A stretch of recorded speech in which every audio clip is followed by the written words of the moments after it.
Welcome to Special Forces, World's Toughest Test, Season 4, Episode 7, Composure. And if you're a Sister Wife fan who's been hanging in waiting to see Kody get destroyed, this is your episode. Not physically. The guy seems in pretty good shape. He seems to be trotting along. But it's actually worse, I feel like, than they tore him a new one. Because I feel like tearing him a new one, which is I think what he thought this episode was going to be about, was show that he's tough and can take criticism. They actually deeply humiliated him in the editing. Can we call him Lonely Island because of his little island of hair? So once again, there will be spoilers, and right off the bat, they show Christy Rampone coughing, and it sounds awful. Oh, gross. It sounds awful. They said that she's been up half the night coughing. She sounds really, truly terrible. It's day 7. It's the morning of day 7. They have a quick shot of Kody in the dark, and he's got mouth tape on, which is probably why he... And a mountain of pillows. A mountain of pillows is probably why he shaved his mustache in the new season's interviews. But he's got mouth tape on, and it does look like he's a little baby sitting up sucking a pacifier. Super, super not endearing moment. They send Christy to... And then we start seeing Sean talk. First time we've really seen Sean talk about anything. She's talking about how difficult it was to be in the Olympics, that she retired, and then she was so lost that she went back. That's a pretty common thing for all athletes after they become ex-athletes. They've had usually their identity has been wrapped up in this as long as they can remember, because they started in sports early. And it's pretty common for athletes to struggle post Olympics, post NFL, post whatever. And then she's talking about how incredibly difficult it was, and all of a sudden they cut to Kody going dun, dun, dun, dun, dun, dun, and he's like humming some weird tune, and I was like, okay, super respectful. And then they start pushing the strength in the pack, pack leaders, things like that. Christy, the doctor, listens to her, so she's got a lot of crackling. He thinks that she has a chest infection, and she's so bummed. She is bent. Yeah. She is mad. She's mad. And it's like clearly she's tough as hell. And then they cut over to Mark, who's like, my ear hurts. And I was like, and John's like, his ear? And I was like, well, maybe he got smacked in the side of the head and punctured his eardrum. Nope, just his ear hurts. He got a little blister. It's a little swollen. I don't know. I'll just tell you, they didn't do him any favors. Maybe it was extremely serious, but they didn't show that on the camera. They're like, sounded oh, yeah. like they cut him because he was a model and had to take care of it. It might look different. And I was like, oh, heaven knows that women are never attracted to men with scars or anything like that. That's the standard for men has to be... Can't have cauliflower ear. Can't have any of that. Yeah, they did say it. Cody's like, everybody got a little cauliflower ear, and they were like, but he's a model. They only have 2 days left. I don't know. Maybe it's incredibly serious. I am not an expert in ear-related injuries. But, I mean... They didn't... You know, we were all hoping for a certain person to get injuries, and he wasn't the one. You know what? I don't agree. Because I think if Kody had gotten out on injuries... Oh, I didn't say he should get out on it. I just want to see him get hurt. Oh, well, I think what they did was far more embarrassing. Oh, maybe. This is what I'm going to say. I mean, I genuinely had sympathy for the guy because it was so embarrassing for him. It should have been, but come on. John is not. I am being a sucker with this. So anyway, they get to their destination. They're like, Mark, we're going to have you talk to a different medic. And the medic's like, oh, that's serious. He needs to get surgery on it. They still haven't said what it is, and they basically like show the ear, and it looks like an ear. It looks like an ear. It's not. It's maybe it's red. I can't even tell. This is why I'm not an ENT. But she's like, he needs to see an ENT and get surgery, so we're pulling you. Okay, great. Sure, maybe that, or they had an odd number of people at that point. They just needed to. And they just were like, let's just take care of it. So this is an exercise. It's a hostage rescue. Yes. They have to go into a little compound. Hostage rescue, and they got to find an equipment thing. They have equipment, 0749. They've got to find this piece of equipment. It's actually, they show where it is. It's tucked up underneath something. I think it was maybe a little too hard for them to find because they have 2 minutes. It's a very small compound. So first they're supposed to go into a building, try to find it, and then they're supposed to get the hostage and leave. They have a gas mask because At some point there'll be gas. It's in the building. But they lose all the other equipment, like as in not lose it, but they don't have to carry it. They're not carrying big backpacks or anything. So Kody and Sean, who I've already, at this point, I already said, oh, this is clearly their episode. I knew Kody because of the previews. And then Sean, we got to hear from her for the first time. So I was like, okay, clearly it's their episode. They're paired up. They go in. Immediately. Nobody talks. Neither one of them. Neither one of them talk. Immediately, they go to find the hostage, which was the wrong order. So Kody gets the hostage. And then the guy's blindfolded and handcuffed, starts dragging him around, and they're like, you don't get the equipment. Drag him into the building. With the gas. With the gas. That and they have a gas mask for. They're like, you've killed your hostage. So then Kody goes outside and then brings him back in. Then goes outside and brings him back in. Sean's looking around. Eventually, he leaves with the hostage, abandons Sean, and then Sean's looking everywhere, and then the place metaphorically blows up with Sean inside. Yeah. Sean takes full responsibility for how bad it goes. Kody just sort of admits that he lost. Yes. And is like, well, I thought I was supposed to take care of the hostage and all that. And just, I mean, the man is 57. He's 10 years older than me. Still has not learned a lesson that admittedly I struggle with, which is just shut your mouth. Just say, I was the wrong choice. I made all the wrong choices. It's hard when we're always right, so. So, but they seem to be more mad at Kody, which to me is vindicating. Everybody hates Kody. Well, we're going to get to that in a second. But the DS seems to blame Kody for this interaction more than Sean. Yes. He's like, you put yourself in charge, and then you didn't listen, you didn't care for anyone else, you were really selfish. You didn't communicate, and then yeah, to Sean, he's like, you didn't talk at all. They were really mad. But they do seem to blame him more. But it's finally that moment where I'm like, he's been crappy in he's talked terribly. If he communicates at all, it's disrespectful to his teammates, and they're finally starting to call it out. So then we see Gia and Andrew. They got separated for a short period of time. They couldn't find the item. They did get the hostage. I'm a little questioning about the time because they'd be like, there's 3 seconds left. And then all of a sudden they'd be running through right as it blew up. And I was like, I don't know. I don't know if they made it. And then Brianna and Randall, and they get both, and they also run out right as time. So Gia and Andrew fail because they didn't get the equipment. Brianna and Randall pass, but Sean and Kody fail the most. And then Cody's like, yeah, I let your wife die. And he's like, you ditched my wife, bro? You ditched her? Also, apparently Cody's the stinky kid. And then, well, we get into that in a second. You're like, you just... Spoiler alert! Spoiler alert. So then Brianna's telling him, like, you need to stop trying to lead all the time and just actually follow. And you need to stop talking. And he sort of grumbles and runs off. They're like, oh, he's mad now. And then Sean gets called into her meeting, and they talk about her being robotic and stoic and reserved. And she talks about being obsessed with perfection and control. And I could have listened to her talk all day. I've not heard her speak before, like, professionally, but it's such an important, I feel like not everybody can relate to the being the ex-athlete part, but I think a lot of people, especially a lot of women I know, because I work with a lot of women in my coaching and now in my counseling, control, inability to let go of any control, a desire for perfection, a feeling that, like, if I just do everything perfect and keep control, I'll be safe.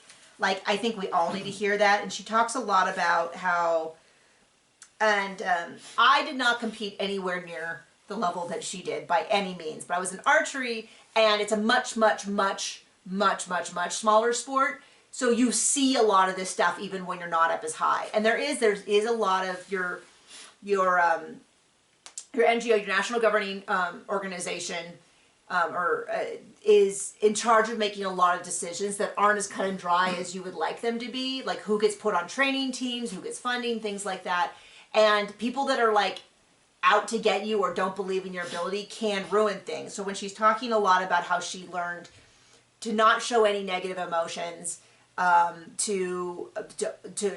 not even to be too happy, not even to be too sad, like, I 1000% believe her. We see that. I also have a background in sports psychology. I have a master's in it. So, know a good deal about sports, but that idea of her saying, like, I couldn't show these emotions, and I only learned how to do it when I was an adult, I 100% agree.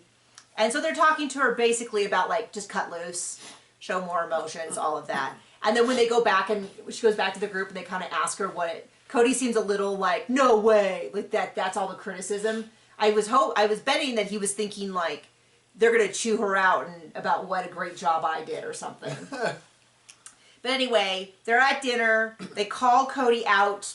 They didn't really explain this. Maybe in the early seasons they did what duty recruitment or something.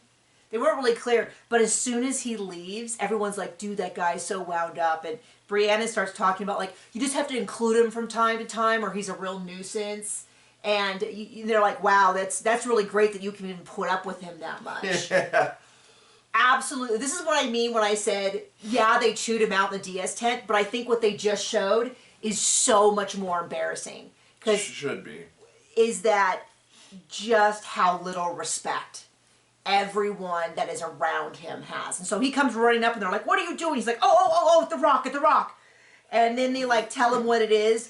And he goes running back and he's like, what do we need, guys? And they're like, well, we need more hand soap and we need more this. And he's like, okay. And then he runs out and he's like, Sergeant! And everyone laughs at him. And then Foxy goes out and he's like, what do you need? He's like, we need blister band-aids and we need hand soap. And like, the drill sergeants go back in and he's like, oh man, that guy's out there again. And they're making fun of him. They're making fun of how eager he is and how over the top he is. And I think even they're thinking like, dude, it's not actually the real military. We're not actually filming right now. Like, just chill out a little bit. We're trying to eat. And I feel like that is a million times more embarrassing than anything the drill. Because I think the drill sergeant's like laying into him. He feels like, oh, this is real masculine stuff. Everybody snickering behind your back, to me, is literally that. I mean, that's like shameful and embarrassing, right? Yeah, but his attitude is, well, I'm a god. They just don't know. Maybe, but I think he's going to have watched that on TV and been embarrassed. But maybe not. Maybe he doesn't understand that. So, hope so. It's just clear nobody likes him or respects him at all. Everybody's just like, oh, this dude. Maybe it's just because I think of how embarrassed I would be if everyone in my life was doing that to me. Like, I would move to a different country. Like, that's how ashamed I would be. Because you have shame. Because I have a deep, deep sense of shame about everything. And in fact, that's part of my social anxiety. Is I have shame about things that haven't happened, let alone things that have happened. I actually felt bad, but I was like, this is probably the most realistic thing we've seen, in that my guess is this is how everyone in his life is. His neighbors, his so-called friends, that new church they're attending, like the people at the AUB, like have that same like, oh, not this jerk again. Oh, geez, he's just so much. He's just, it like, ooh. So, and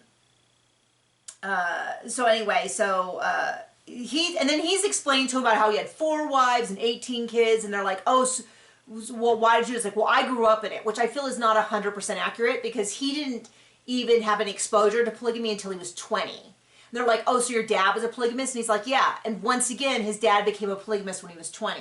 I'm not saying that he didn't have a strong, like his dad being a polygamist didn't have a strong effect on him, but I feel like it's really dishonest to not just be like, well, yeah, my family converted when I was 18. I don't know. It just felt like he was trying to glom onto that like indoctrination of like, oh, I grew up in it, so I didn't know any different, when he fully chose it and talked about how so many people try to dissuade him from it. Anyway, now they do this, I don't even know what you would call it, that thing out in the yard. They had to go over, under.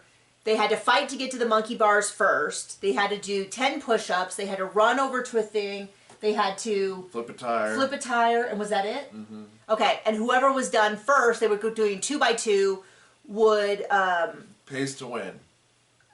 Gets to go, and then the other one has to stay. Now I'm thinking, how do they do that with 6 people? But anyway, at the end, the last 2 people were Gia and Bree. And Bree is really struggling. She can't hang on the monkey bars.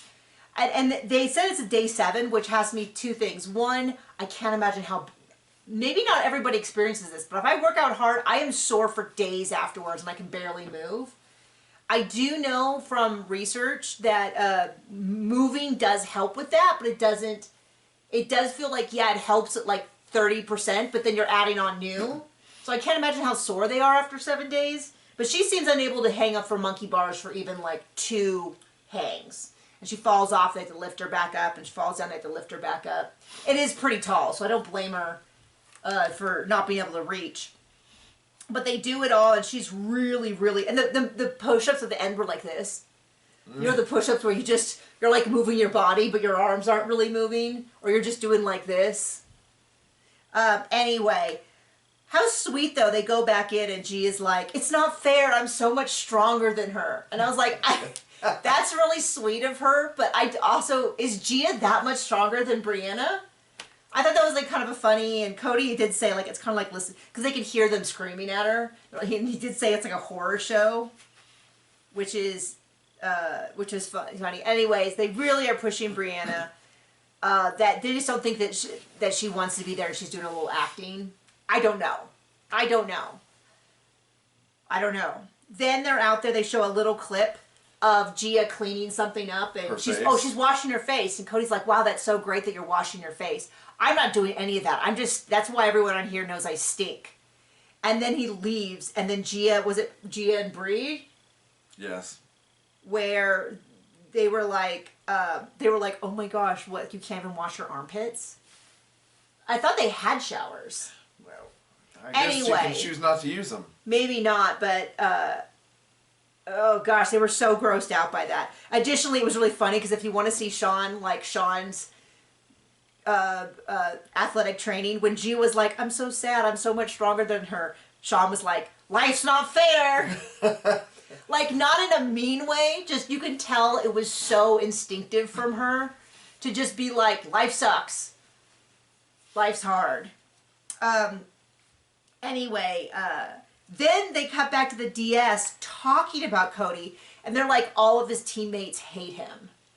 And I'm like, oh, this is so hard for me to watch. I struggled to watch it the way I used to struggle watching The Office. With that deep sense of... satisfaction at Lonely Island's being called out for being stinky and sucking. No, it's not that he doesn't deserve it. It's just... It's like when you see someone else get kicked in the balls and you flinch. That's how I feel watching how little people like, is like, that is my greatest fear. Like, that episode, what they just showed, would be... Honey, you would never be that guy. Are you sure? Yes. You told me that if I went on Survivor, I'd be the one who cried, and no one likes the one who cried. Well, I mean... Direct quote from John when I said I wanted to try out for Survivor before we had a child. And that is true, but that's not the same. But the idea is like, I mean, genuinely tell me how it would feel if it was that equivalent and it was all of your bosses and coworkers in your friend group. Well... Oh. So anyway, they call him in, and Cody's like, I'm happy to be here. And he's like, this is such a great chance for me. I think it's about showing up his military boys to show that he's masculine, to finally be in a world that's dominated by men, and he feels like this can prove. He knows that he's in good shape. He knows he's in better shape than a lot of people that were on the show. And the drill sergeants are like, you're all about you. You don't seem to care about anybody else. And they kind of start asking him about his background.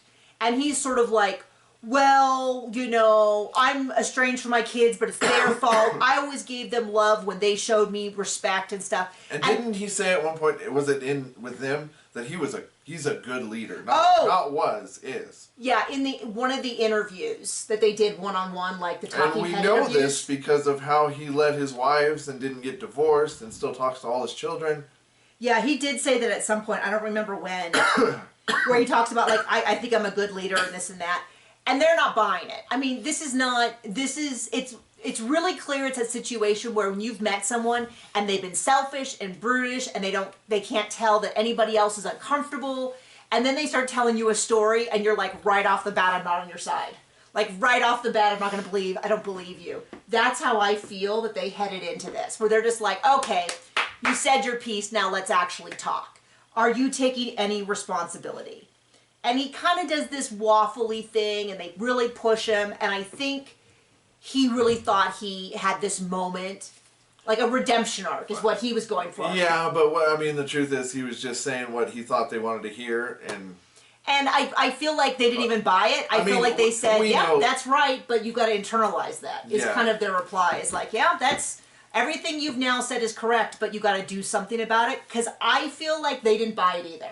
They're like, this guy's telling us what we want. Yeah, we know the what else are you sucker going to sue? Behind the face. Because he's like, I need to take responsibility for my failures. I don't like to... and I don't think Kody was wrong in what he said. I just don't think he's going to leave. He just didn't believe any of it. He's just not going to leave and make any changes based on it. Well, we know from the death letter that he writes to his whole family. Oh, wait. Robin. Just Robin. But yeah, so he's like saying like, I have failures, I haven't done, and then when he goes back and they ask, what was your meeting like? He's very vague, and he's very much like, I've been protecting myself, and I need to accept some of my failures, but it's all so vague. I kind of feel like it's not really actual ownership of being a crappy dad and being a crappy ex-husband. It's more of like this vague whatever. I don't blame the DS. He said the right thing. What else are they going to say? They could say I don't believe you, but they kind of did. They said, well, now you actually have to make changes based on that, which I feel like is okay, you said the right thing, but we don't actually think it's going to change. As if. About not wanting to take the blame. It's clear, I wrote, he wants their approval so badly. And then they all sit around and they write death notes. I guess they can only write it to one person. And so Sean and Andrew, the married couple, write it to each other and then read them, which is very sweet. Gia writes one to her mother, Brianna to her father, and then Kody to the love of his life, Robin. And then he just says, tell my kids. And I feel like because on the show, so often he uses my kids to mean Robin's kids. Only Robin's, yes. It's clear he's talking to all of them because he's like, if I had more time, I would have made things right. But I would note that it's pretty crappy because he knows they have a bad relationship with Robin too. So it's not going to mean, one, I don't think Robin would have passed it on. She would have said it on TV. Yeah. She would have been like, Kody wanted to make it up with all of his kids, but they don't even want anything to do with him now that he's gone. Or something like that. And then he talks about, he's going to come visit her in her sleep, her dreams. It was weird. Anyway, and that was the episode. I personally might watch this episode, that middle chunk where they make fun of him and the DS yell at him a couple more times. It is nice to me to realize that this is not a man who is getting off scot-free in his life. Everyone sees through him. Strangers on a TV show for 6 days see through him. People who know nothing about him see through him. People who are paid to go on a show with him see through him. Like the drill sergeants. They can smell him coming. They can smell him coming. He's stinky everywhere. I wouldn't even surprise me if he was one of those guys who's like, oh, the problem with men these days is they smell too good, so I stink and it lets me in touch with my testosterone or something. I don't know. Anyway, enjoy. Bye.